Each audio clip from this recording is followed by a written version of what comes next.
There can be few historical figures as famous as Julius Caesar, a masterful military tactician whose armies seemed unstoppable, a shrewd politician who always made the right alliances, a persuasive public speaker who was able to win over the masses with his words, a man who rose from relatively humble beginnings to become Emperor of Rome in all but name, before being brutally assassinated after ignoring warnings for his safety. A man some consider to be one of the greatest men in history, but a man others regard as ruthless, reckless, and entirely self-serving, interested only in his own glorification, whatever the cost. Welcome to Insane History. I'm Professor Graeme Yorston, neuropsychiatrist, and today we're going to be exploring the mind of one of the ancient world's most complex characters, Julius Caesar.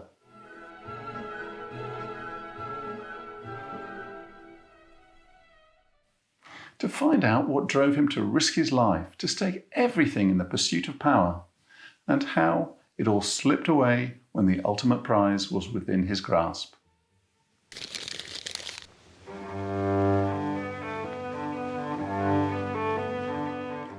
Gaius Julius Caesar was born in 100 BCE to a noble but not particularly wealthy or politically influential family.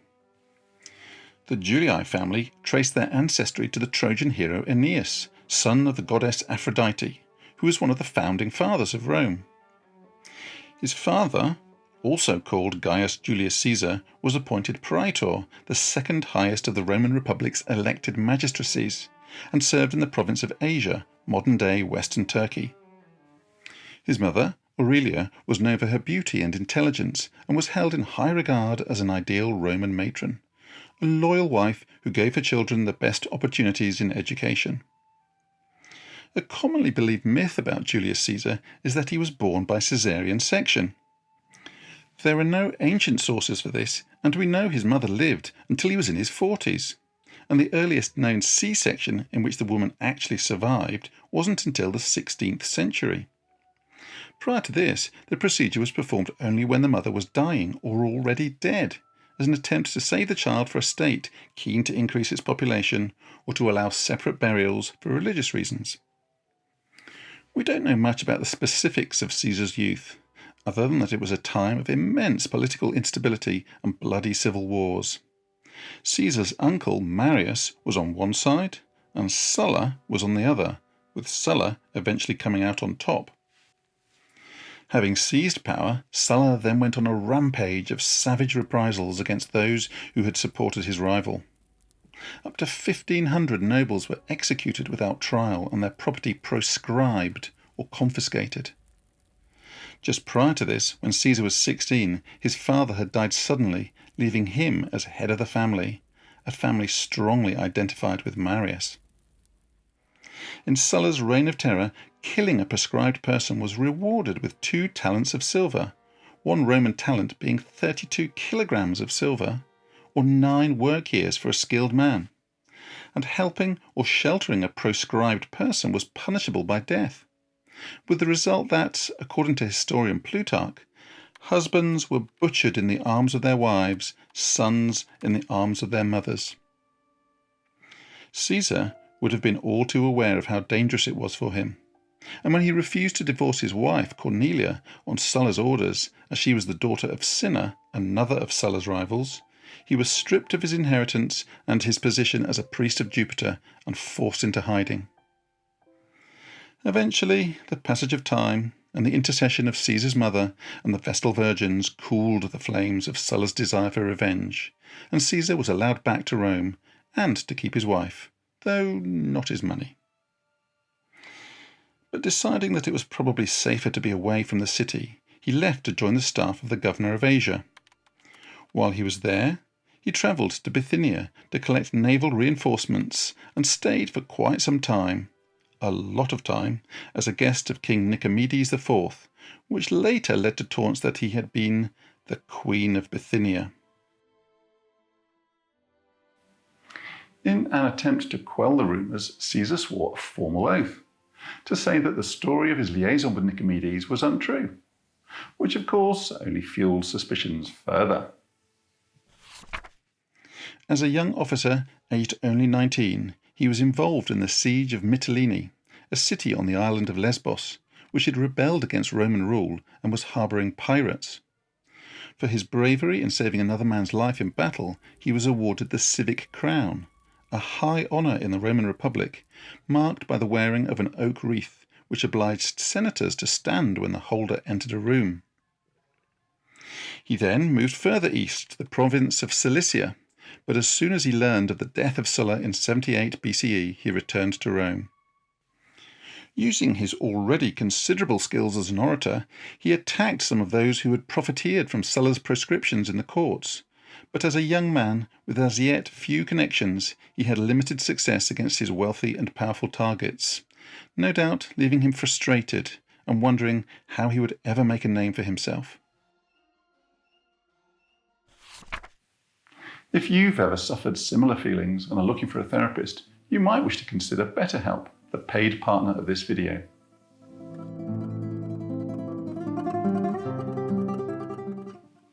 As a psychiatrist who has been working with patients for over 30 years, I know from research and my own clinical experience just how important psychological therapy is in helping people with all kinds of mental health problems regain their equilibrium and move towards recovery.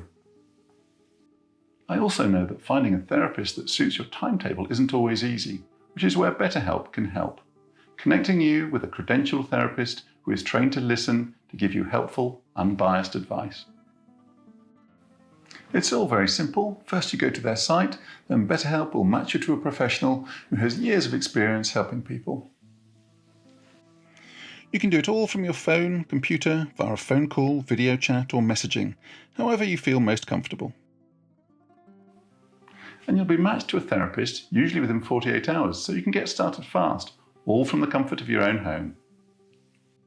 Visit betterhealth.com/Professor Graeme Yorston or use the link in the description and you'll enjoy a special discount in your first month.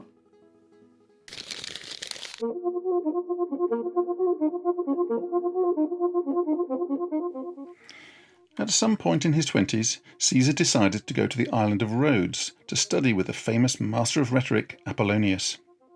But on the way he was captured by pirates who demanded a ransom of 20 talents of silver for his release.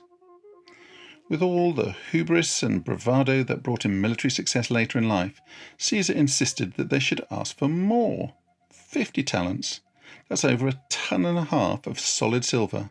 And amazingly, after 40 days it was paid, and he was free to go. But he vowed to return, to have them all crucified.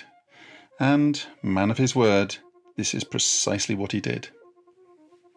Interestingly, from a medical point of view, Suetonius tells us that during his captivity he was accompanied only by a physician and 2 body servants, sending away all of his other travelling companions and attendants to procure his ransom. This is the first clue that Caesar may have had some kind of serious health problem throughout his life. Why else would a young man have chosen to have a doctor at his side rather than a centurion? When he finally got to Rhodes, his studies were interrupted by the outbreak of the Third War against King Mithridates VI of Pontus. Caesar is said to have travelled around mustering auxiliary troops at the locals' expense, and then to have led them successfully against Mithridates' forces, driving them out of the province of Asia. If you think this sounds unlikely for a man of 25, you're not the only one. His role may have been greatly exaggerated and then just incorporated into the later mythology of a man whose subsequent emperors were keen to see celebrated as some kind of superhero. Back in Italy in 73 BCE, a certain gladiator called Spartacus made a stand against the evils of slavery. I'm Spartacus! I'm Spartacus! I'm Spartacus! I'm Spartacus! I'm Spartacus! We don't know if Caesar was actively involved in the crushing of the slave revolt, but he was a military tribune at this time and a friend of Crassus, the richest man in Rome, and the man tasked with putting down the rebellion, so it is likely that he would have taken part in some way. A few years later, around 69 BCE, Caesar's beloved wife Cornelia died, possibly in childbirth. Most Roman patrician marriages were about establishing alliances between families, with love having very little to do with it. Caesar's affection for Cornelia seems to have been different, however.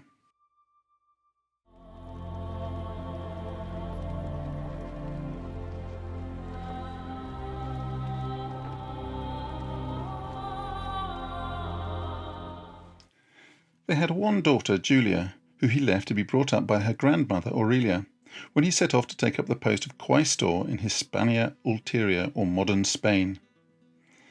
Quaestor was the first rung on the cursus honorum, the ladder of public officers aspiring politicians had to climb, and involved a mixture of administrative and local military duties to support a provincial governor.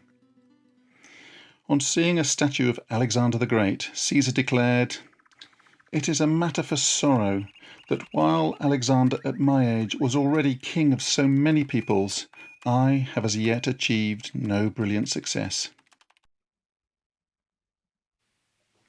But Alexander was already dead at the age of 32, whereas Caesar was given a little more time to secure his place in history.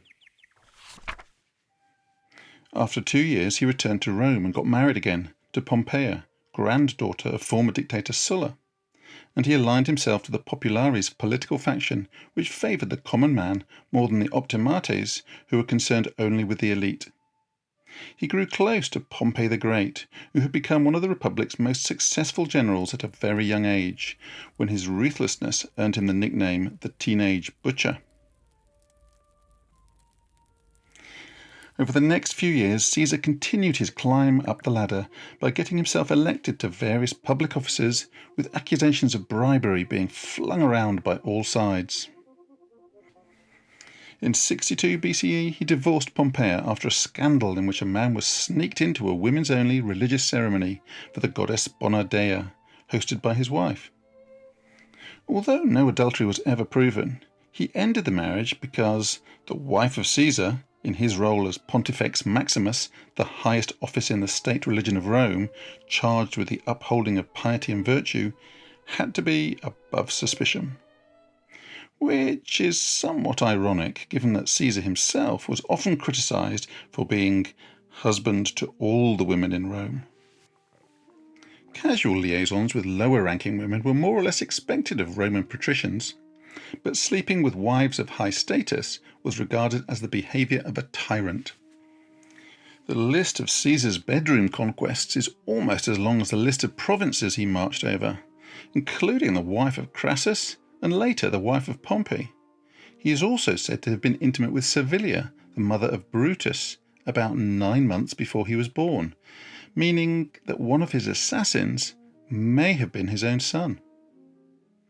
At the age of 39, he went back to Spain, this time as governor, fighting battles against the Lusitanians, taking a Roman army to the shores of the Atlantic for the first time, and taking enough plunder to pay off the debts he had incurred in winning his elections.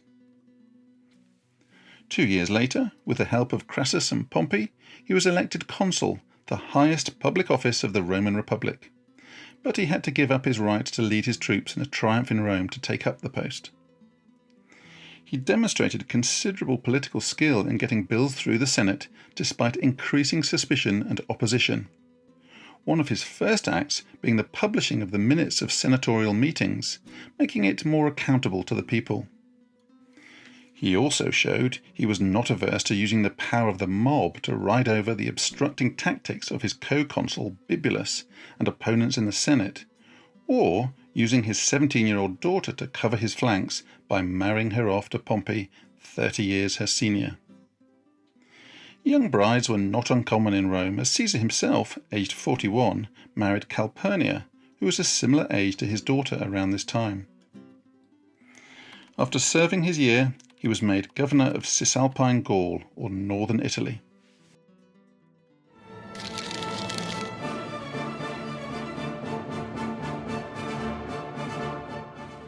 This is where the legend of Julius Caesar really begins.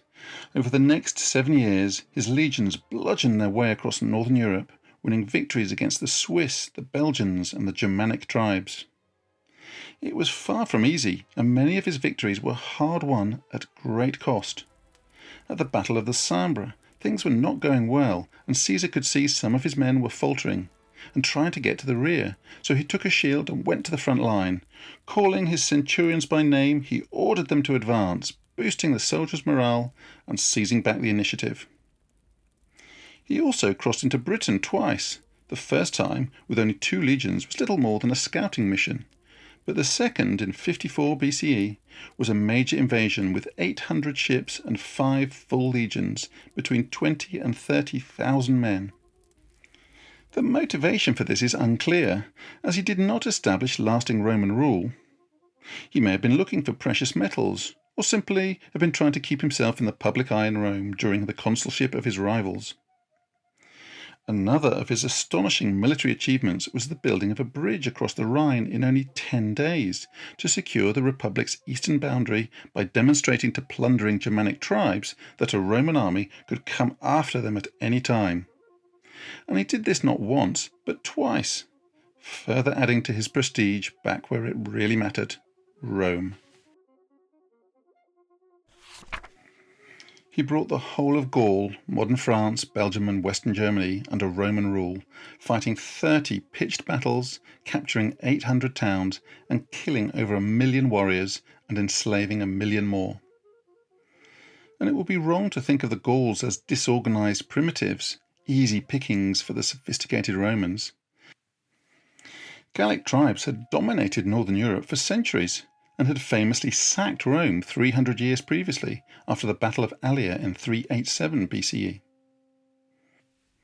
The final climactic showdown of the Gallic Wars was at the hilltop stronghold of Alesia, held by Vercingetorix, who had managed to unify the disparate Celtic tribes to fight against Roman oppression and assemble an enormous army. It was a do-or-die moment. Caesar, hugely outnumbered and at serious risk of annihilation by Gallic relief forces, ordered the construction of a double timber wall 14 miles long to keep Vercingetorix in and his reinforcements out. Caesar's preparations stood firm, and in the end Vercingetorix was starved out and surrendered, to be dragged back to Rome in chains and humiliatingly paraded in a triumph, and then ritually garroted. But trouble was brewing. Caesar's daughter died giving birth to Pompey's child, and his former ally Crassus died shortly afterwards in his ill-fated war against the Parthians, forced to swallow molten gold, meaning the so-called triumvirate was finished. Pompey increasingly aligned himself with conservative elements in the Senate, which, fearing Caesar's growing power and popularity, demanded he stand down his army, as its job in conquering Gaul was complete. Caesar, meanwhile, said all he wanted was to be allowed to run for consul again, while retaining his military command and to be granted a military triumph in Rome to celebrate his conquests. Pompey and much of the Senate, however, saw an emerging autocrat making demands and amassing an army that was too loyal for their comfort, and in January 49 BCE issued a decree effectively making Caesar an enemy of the state. 4 days later, he moved his army across the river Rubicon, which marked the northern border of Italy and Cisalpine Gaul at that time. Civil war was now inevitable. Interestingly, both Suetonius and Plutarch portray Caesar as hesitating at the river, contemplating the enormity of what he was about to set in motion, before crossing and uttering his famous phrase, "The die is cast."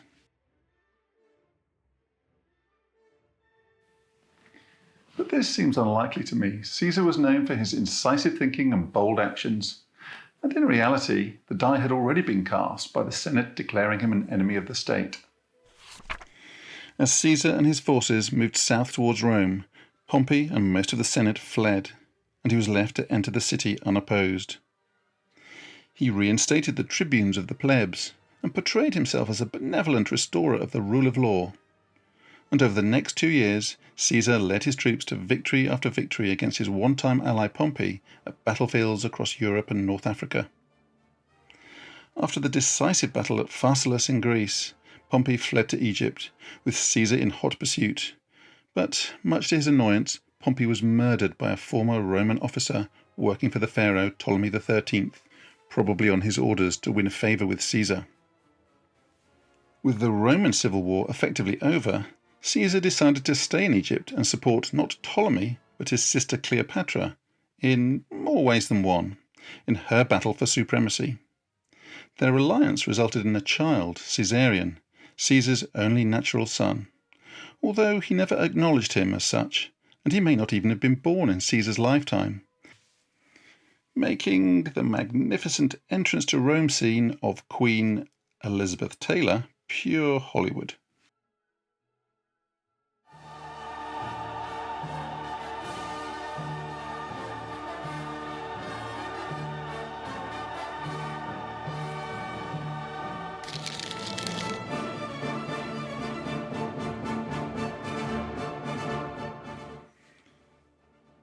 After mopping up the last remaining supporters of Pompey and his sons, he returned to Rome in triumph and ordered extravagant games in which huge armies of war captives fought to the death.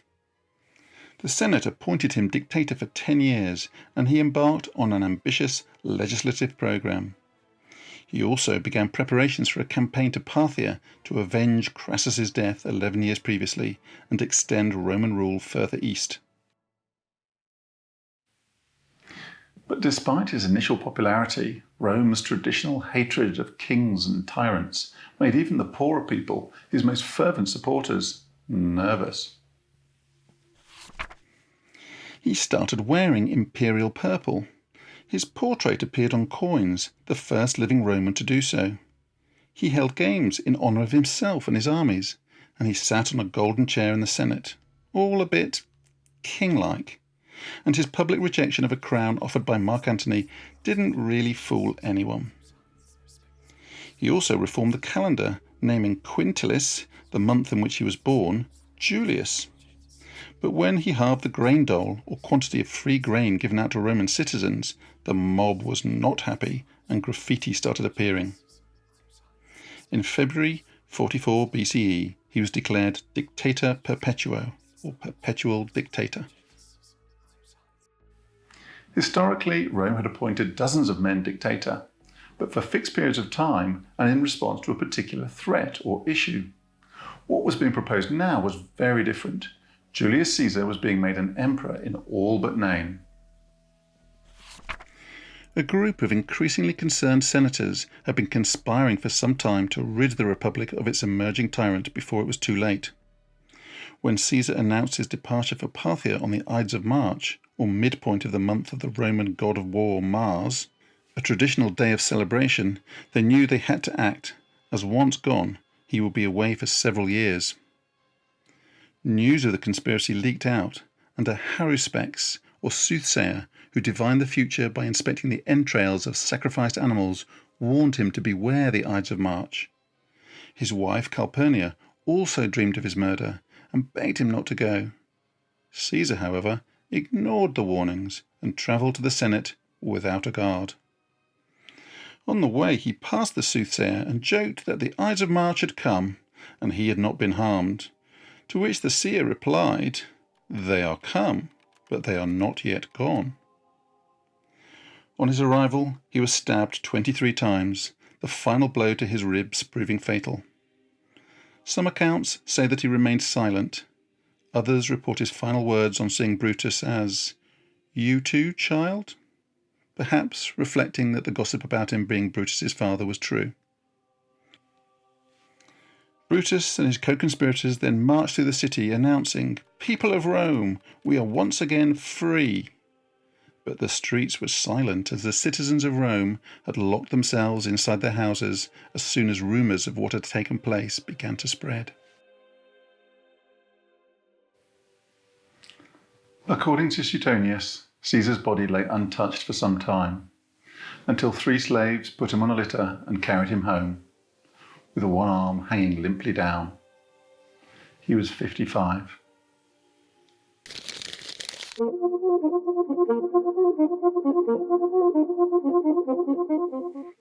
So, that was the life of Julius Caesar. His death, of course, solved nothing, simply igniting further conflict until his great-nephew Octavian, whom Caesar had adopted as his son and heir just before his death, gradually emerged the final victor and transitioned into the Emperor Augustus. But what of Caesar's personality? What drove him on? What made him risk everything time and again? What made him so hungry for so long? This has been a topic of fascination throughout history, endlessly discussed and debated by historians from every age. But I think their deliberations often say more about the politics of their own times than revealing any new insights. So how in the 21st century can we make sense of a man who lived long ago in a culture that was so different from our own? Well, the short answer is that we can't really say anything for certain, but I do think we should try. Try to understand what drove him on, what made him cross the Rubicon into civil war rather than turn back and negotiate, as it helps us be more cognizant of the actions of our own leaders today. In terms of ancient sources, we have Caesar's own accounts of the Gallic Wars and the Civil War, and, not surprisingly, he portrays himself as the all-conquering hero. Other contemporary sources include the letters and speeches of Cicero and the historical writings of Sallust, neither of whom was unbiased. The historians Plutarch and Suetonius provide the fullest accounts, but both were writing more than a century after his death. So there are significant gaps and inconsistencies in Caesar's life story, which we are unlikely ever to resolve. Shakespeare's nuanced portrayal of Caesar as a man with human failings and vulnerabilities, rather than a stereotypical hero or villain, makes for a great play, but he was a little free and easy with the historical facts. The Emperor Napoleon III of France also wrote a biography of Caesar, but as he styled himself so completely on his hero, even combing his hair in the manner of Caesar, I think we can safely assume that his account is unlikely to be impartial. So, sticking to the ancient sources, what can we learn? In terms of appearance, Suetonius describes Caesar as tall, of a fair complexion, round-limbed, rather full-faced, with black, piercing eyes. Other accounts emphasise his leanness, however. This bust is the only surviving representation of Caesar made during his lifetime, and his skull shape is a little unusual, which has led to a controversial reconstruction of how he might have looked. But neither the bust nor the reconstruction feature the comb-over he employed to cover his bald patch. Suetonius said that he took very badly the disfigurement of his baldness, because in his experience it was often the subject of jokes by his detractors. And they also made fun of his comb-over with accusations of effeminacy, Cicero joking, "When I look at the way Caesar's hair is arranged with such nicety, and see him scratching his head with one finger, I cannot think that this fellow would ever conceive of such a great crime as the overthrow of the Roman state." But his troops loved their glabrous general, singing at his triumphal procession after the Gallic Wars, "Men of Rome, lock up your wives, we are bringing home the bald adulterer," alluding to the idea, dating back to Aristotle, that baldness was the consequence of a generously fulfilled sexual appetite. Caesar was charismatic, charming and witty, and by all accounts very popular with the ladies, so much so that contemporary critics made much of his desire to keep up with the latest fashions, considering it rather unmasculine to be trying so hard. But though there were suspicions of foppishness when he was in Rome, in the field with his army he used to sleep under the open sky, and his troops held him in a peculiar state of reverence because of his determination to endure the rigours of military life and its poor diet and lack of comfort. He was also known to throw himself into the heat of battle regardless of danger, refusing to fight on horseback in Gaul one time, and staying close to his soldiers, proclaiming he would take the horse only for the triumph back in Rome. His abilities as a public speaker were legendary. Appian, another later historian, describing him as a master of dissimulation, and that his character was revealed early in life, saying he was powerful in speech and action, daring in every way, ambitious of everything, and profuse beyond his means in the pursuit of honours. While yet aedile and praetor, he incurred great debts, and made himself wonderfully agreeable to the multitude, who always sing the praises of those who are lavish in expenditures.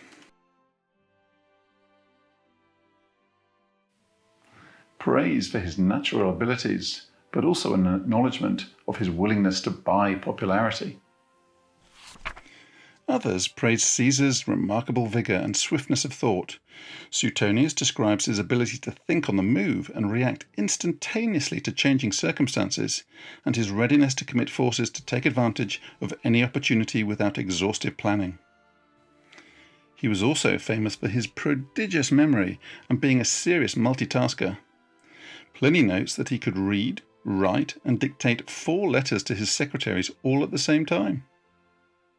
At games he used to sit in his box, reading and answering letters and petitions, rather than wasting time watching. He was a man of action, who, at the time of his death in his mid-50s, was planning a 3-year campaign against the Parthians, one of Rome's most troublesome rivals. But after all this, are we any closer to understanding the mind of Julius Caesar? I think we can say he was intelligent, had superficial charm, was brave to the point of recklessness, was particular about his appearance, was prepared to bend the rules, or even to dispense with them altogether, was politically shrewd, which probably means he was also good at bending the truth for his own ends. He was restless and always needed to be busy, and he was a bit on the promiscuous side, even by Roman standards. If all this is sounding a bit familiar, it's perhaps because most of these personality traits are included in the concept of psychopathy. This is a much misunderstood word. It is not a medical diagnosis, but a concept, a way of thinking about a particular group of people who have difficulties and conflict in their interactions with others, first suggested by Hervey Cleckley in the 1940s. It remains a contentious area of research, and there are differences of opinion on how to measure it, and when and to whom the term should be applied, if at all. We often think that psychopaths are just violent criminals, but the meaning is much broader than that, and I particularly like Robert Hare and Bob Babiak's book on psychopaths in business, Snakes in Suits, as it makes it clear that psychopaths are often very successful. And whilst we can't be sure whether Julius Caesar met all of the criteria, I think we can make a pretty strong case, along with many other leaders in antiquity, for him being a snake in a toga. Psychopaths generally live shorter lives than average because their risk-taking eventually catches up with them. At a dinner party the night before Caesar's demise, a philosophical topic was proposed for discussion. Someone suggested the subject of death, and Caesar was asked what sort of death he would prefer. An unexpected one was his response, and Suetonius suggests that what he hoped for most was to avoid the slow, lingering death from illness, which he had read about in one of his favourite books, Xenophon's Cyropaedia, a history of the Persian king Cyrus the Great, whose imperial conquests had served as a model for his own. Is that why he walked out on the Ides of March without a guard?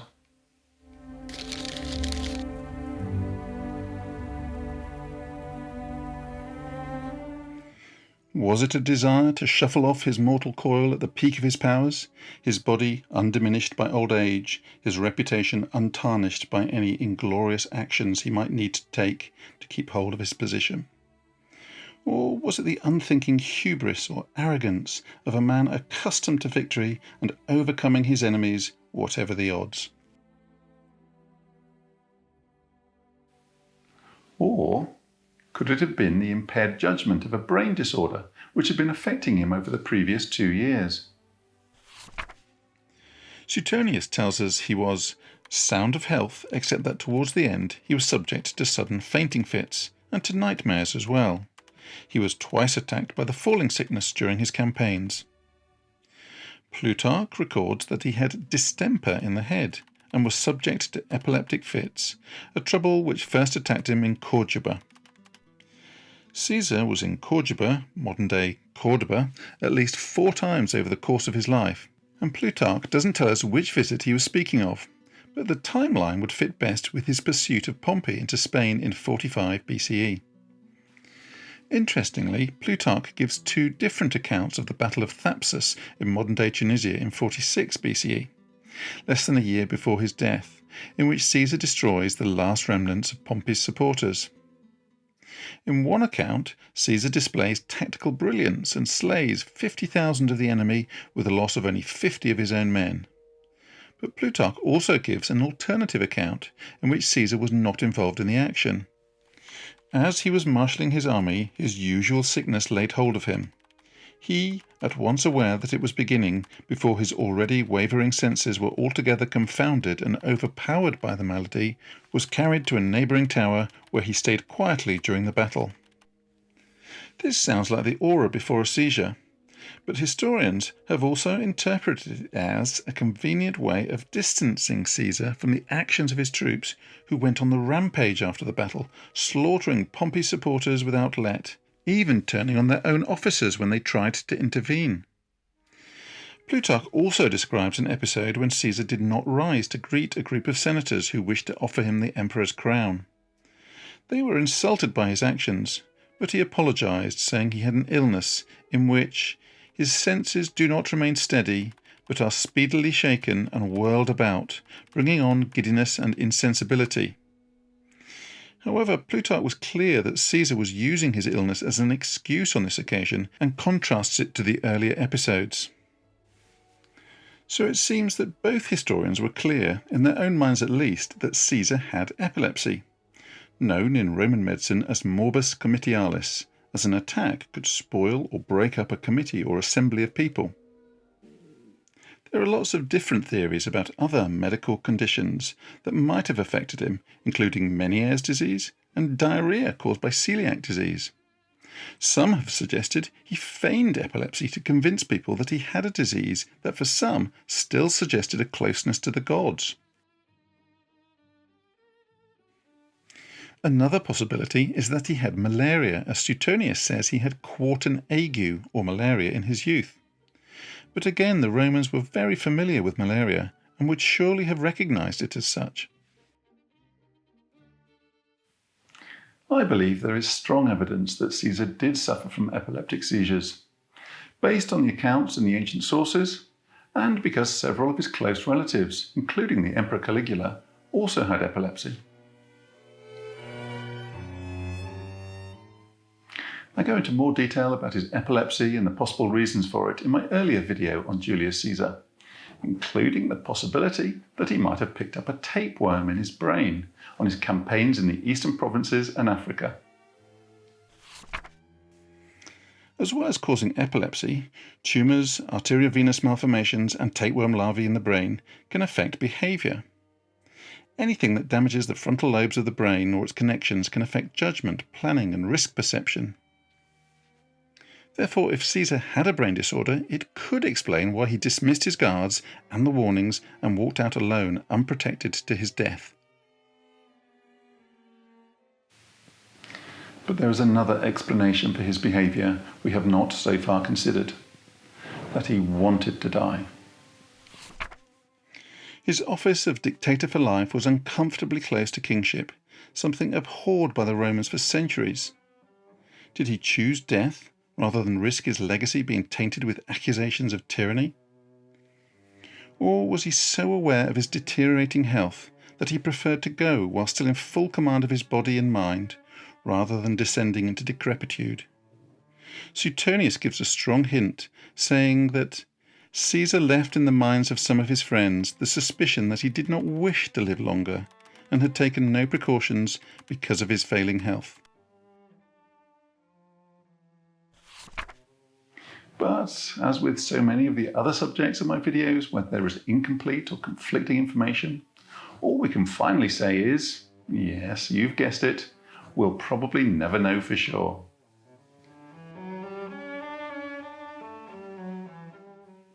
Thank you for watching. If you've enjoyed this one, please check out my videos on some other snakes in togas, Tiberius, Nero and Caligula. And remember to subscribe and click for notifications to be kept up to date with all the latest releases.